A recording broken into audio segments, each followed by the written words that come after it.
ассалому алайкум шунавандаҳои гиромӣ.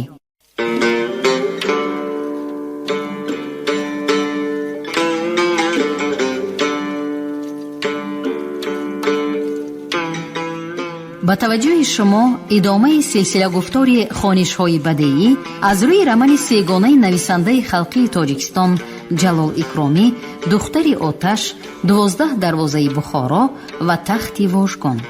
шунавандагони арҷманд, акнун ба қироати қисми дуюми рамани сегонаи Ҷалол Икромӣ 12 дарвозаи Бухоро оғоз менамоем. ҳоло гуфтори 22-ро аз рӯи ин раман бишнавед. ровӣ Ализода Абдурашид Хоҷамқул.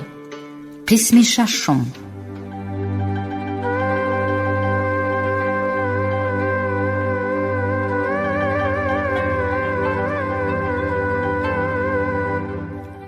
کریم خاموش شد و چشمش را پوشید. از زیر مژگان‌های وی 2 چکره آبی چشم زهیده برآمده به واسطه رخسارش به گردنش شاریدند. حیدرقل یک بار به جایش به بالای کرسی نشسته ماند و با نظری سؤال بر روی عصا نگریست. تو چی ها میگویی کریم؟ گفت عصا. نخواد که خودی اسد؟ کریم گپ نزد و به علامت تصدیق سر جنبانیده ماند. شبهه عرابکش بیجانی، گفت خود به خود حیدرقل و به کریم مراجعت کرد. باسمچی ها چی؟ آنها را دیدی؟ باسمچی نبود، گفت کریم و دقیقه خاموش ماند. حیدرقل به سوی عصا معنیدارانه نگاه کرده ماند. کریم به گپش دوام داد. همه آدمانی اسد. در این دم دکتر و همشیره شفقت به نزد بیمار آمدند و به التماس‌های قطعی حیدرقل اهمیت نداده آنها را از خانه بیرون کردند. حیدرقل مانده شوی و گشنگی خود را تمام فراموش کرده راست به سوی اداره چیکه رفت.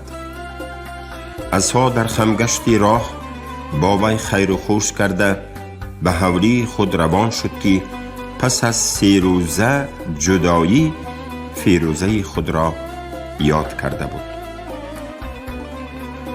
از من به فیروزه سلام رسان، گفت حیدرقل. اگر لازم شده مانی از پست کس می فرستانم. میلش سلامت باشید، گفته ماند عصا. حیدرقل به سوی چیکه رفته روان، هوشش بر جا نبود. واقعی سر زده بود که نه تنها به وی، به خواهر و جیانی وی تعلق داشت، بلکه به دولت شورایی به حاکمیت نو اسناد می آورد. اگر اسد مخصوم به جای برقرار نمودن امنیت خودش به راهزنی سر کرده باشد و برای مقصدهای افلاس خود دستگاه و یراق حاکمیت شورایی حاکمیت خلق را به کار برده باشد، این عین دهشت است. این سیلاب بلا را در سری وقت پیشگیری نکنند بعد دیر می شود. آمد به سرم هر آنچه می ترسیدم، گفت خود به خود حیدرقل و از دروازه اداره چیکه به درون قدم ماند. رئیس چیکه بخارا در آن دم حاجی حسن بیگ ابراهیموف نام شخص بود و با حیدرقل سابقه آشنایی داشت. حیدرقل راست به کابینت خود رئیس رفته در آمد. کابینت حاجی حسن بیگ چندان کلان نباشد هم دبدبه و واهمه‌اش کلان بود. به آنجا به واسطه 2 خانه درون به درون می در آمدید.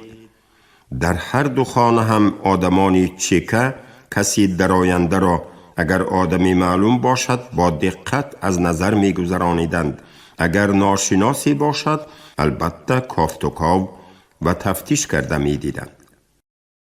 دو تیریزه کابینت که بروی حولی قبط دویم کشاده می شد با پرده های قفس و پنجره های آهنین گرفته شده بود. در دیوار پیشگاه کابینت باز یک دریچه دیگر بود که آن یا به خانه خاصی دیگر یا به راهروی دیگر گشاده می شد. کابینت با قالین و بیرق‌ها، با بوفت و شکف کتاب و ستال و ستولهای بسیاری آرا داده شده و مجهز بود. از رسمها در دیواری بالای سری رئیس رسمی چاپی لینین زده شده بود. در وقتی به کابینت در آمدن حیدرقل، رئیس چیکه حاجی حسن بیک با تلفن گپ می زد و از جای نشستگی خود به حیدرقل سر جنبانیده ماند و بعد دست دراز کرده واخوری نمود و به صحبت تلفنی خود دوام دادن گرفت. وی مرد قد بلند، قاقین اندام و چشم و ابرو سیاه بود. مویسری کیها تراشیده شدهش سیخچه زده سفید برآمده، ریشش هم سفیدچه دمیده می ایستاد. گیمناستیار که ماهوت آسمانی رنگ به او خیلی زیبیده بود. حیدرقل که مانده، خسته شدگی، عصبی و در هیجان بود، به کرسی قلتوقی کریسلای رو بروی استال رئیس خود را پرتافت و به صحبت دور و دراز تلفنی حسن بیک گوش داد. نه می گفت رئیس چیکه به تلفن، من بیگی جان شما را آزاد کرده نمی توانم. نه، از آنی خدا باشد هم نمی توانم. از آنی خودی. نه، حاضر نه. تفتیش کنیم، فهمیم، بعد. یگان ماه 2 ماه بعد قانون انقلاب نمی بردارد. نه دادر نمی شود. اکیتان خودش من می کشد. مایلش گویید. نه نمی شود. گپ همین.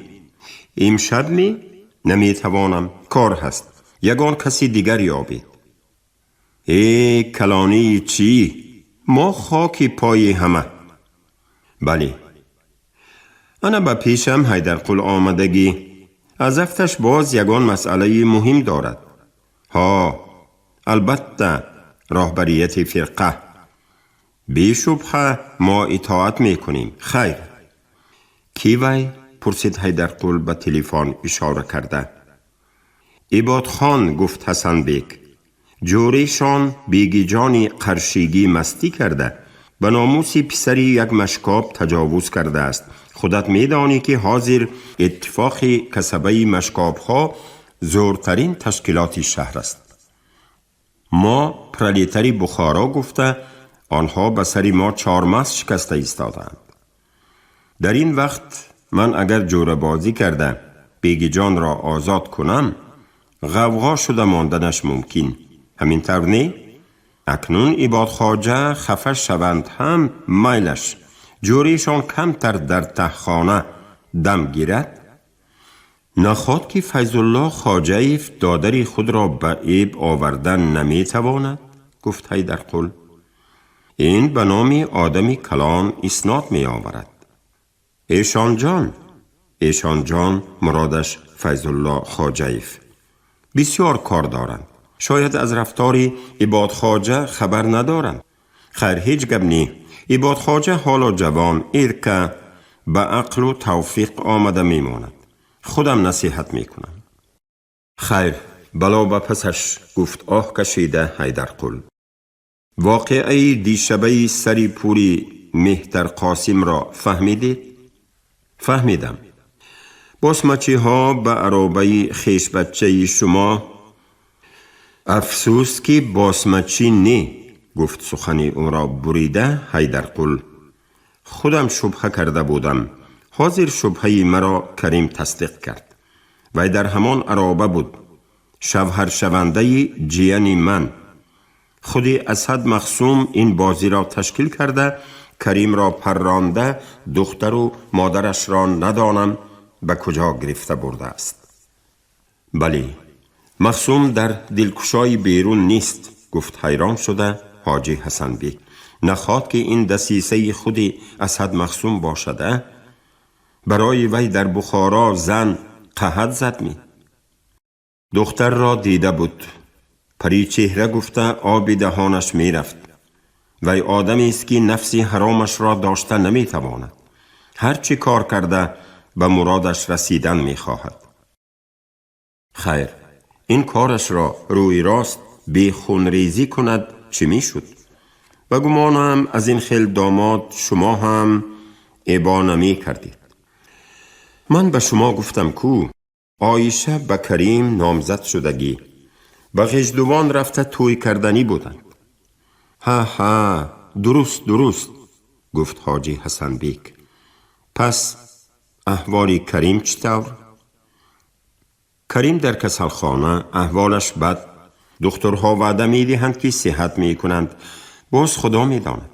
لیکن عایشه کتی مادرش گم. هیچ کس نمی داند که در کجایند. آنها را یافتن لازم. برای همین هم من به پیش شما آمدم. حاجی حسن بیک دست دراز کرده زنگی در روی استال مانده شده را 2 بار زد. از بیرون یکی از آدمانش در آمده لبی گفت. زود تلفن کرده اسد مخصوم را یابید. من گپ دارم. خوب شده است. مردک از کابینت برآمد. حاجی حسن بیک پپیراس آتش داد و به اندیشه فرو ماند.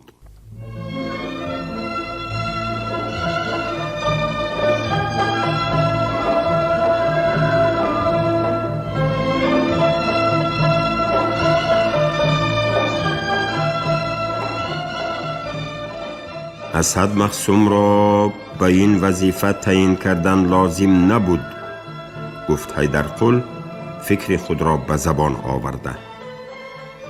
ایشان جان هم در همین فکر، گفت رئیسی چکه.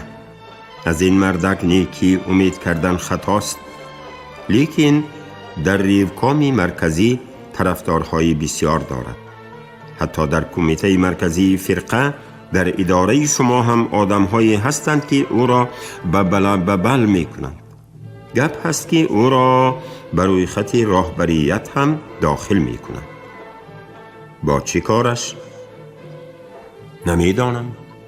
دلیر، ناترس، آتش میزاج و انقلابچی بوده است. اما این انقلابچی حالا کارهایی کرده ایستاده است که به عقل راست نمی آید. وظیفه وی کمیسیه اطراف باشد هم، لیکن به درون شهر هم داخل کرده آدم‌های به کلانها نادرکار را گرفته برده حبس کرده ایستاده است. کدام روز در گل آسیا دکانی کوپراتیف را تالان کردند. دیدگی ها گفتند که در بین آنها آدم‌های اسد مخصوم هم بودند. هر کجا دزد و حرامی باشد همه به خدمت وی جمع شدگی. پس شما چی نگاه کرده ششته اید؟ موافق معلومات هایی در دست داشتهتان حق دارید او را بیراق کرده حبس کنید. حاجی حسن بیک تبسم کرد و گفت با کدام قوه؟ زورم نمی رسد. ها راست می گویم که زورم نمی رسد. آخر چکه چقدر آدم دارد؟ به 4 قوه اسد مخصوم برابر نی. اکنون اگر پیش او را با یاری اسکرهای سرخ نگیریم دیگر زورمان نمی رسد. کنی اسکر، کنی یراق نیست، نداریم. از طرفی دیگر وی آدمی رسمی، آدمی چی گویم؟ آدمی دولتی، سردار اداره کلان. او را به قرار ریوکام و تشکیلات های دیگر با گرفتن حق نداریم. از بیرون کاتب در آمد. اسد مخصوم را نیافتم، در جایش نیست، گفت وی. معاونش اسمت جان می گوید که وی با عاقلف به تومن شافرکام از پس باسمچی ها پیش کرده رفته است. باسمچی به شافرکام رفته است می؟ نمیدانم. از شافرکام در این باره خبر شد می؟ نه، خبر نشده است. خیر، گویید که همین که مخصوم آمد به من تلفن کند. اورونبای را گویید 3-4 نفر کتیب با بهانه راهگذر شده به دلکشایی بیرون رود، خبر گیرد کنی مخصوم هست یا نه، فهمد کنی از جنسی زن در آنجا کسی آورده شده است یا نه. خوب شده است گفته کاتب بیرون برآمد. من خودم رفته خبر گیرم چی می شده باشد؟ پرسید حیدرقل. اصلا، گفت به طور قطعی رئیسی چکه. فعلی وی ناکس ناباب ملاحظه نمیداند.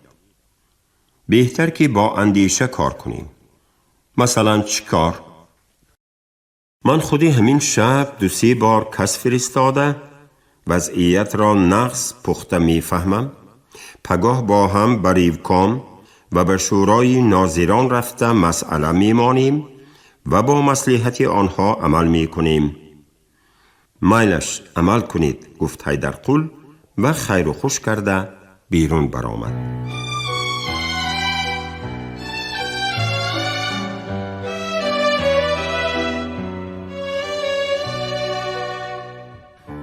در بیرون هوا تماما تاریک شده بود. شمالی سرد ابرهای بارانی را تا رفت پستر قمچین زده می فراورد. در رسته ها فانوس گیرانده بودند. حیدرقل از گذری گاوکوشان گذشته به واسطه گذری غازیان به سوی حولی خودش رفتنی بود. بنابراین از چیکه بیرون شده زود به طرف دست چپ برگشت و روان شد. در کوچه ها کس خیلی کم می نمود. ذاتاً در آن اطراف چیزی نبود که دقت او را به خود جلب کند.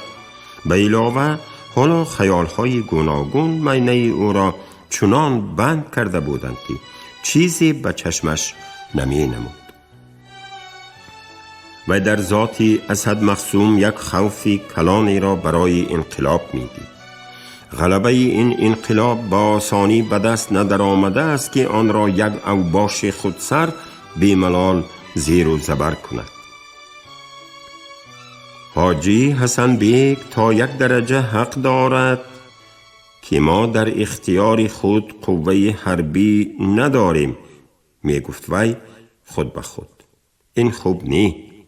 انقلاب را از دشمنانش با قوه یراق مدافع کردن لازم. اهالی محلی را به صف عسکری سفربر کردن لازم. در این کار اعضایان فرقه باید نمونه شوند. روسیه شوروی البته یراق می دهد. وزارت حربیه تشکیل کردن لازم. بله، انقلاب و غلبه آن را از دشمنان سیرشماری آن با قوه مسلح مدافع کردن لازم می شود. این اسدبرین ها گمان می کنند که انقلاب برای آنها شد. برای به حاکمیت برآمده گرفتنی آنها شد. اکنون گویا حاکمیت دارند، امکانیت دارند، باید کیف و صفا کنند. آنها دیگر نه درباره خلق، نه درباره مملکت، نه درباره زندگی مردم فکر نمی کنند. آزادی زنها به آنها برای آن لازم که زنها بی فرنجی شوند و آنها توانند دلخواه خود را دیده به حرمهای خود گرفته بردن گیرند. سودای و تجارتی کشاد و آزاد به آنها برای آن لازم که هر متاعی در کاری خود را با پول دزدی بی ملال خریده بردن گیرند. سود و قاضی ها باید مقابلان و دشمنان آنها را حکم کنند. میلیتسیا، چکه و کمیسیه اطراف باید خاندان آنها منفعت آنها را محافظت کنند. توبه.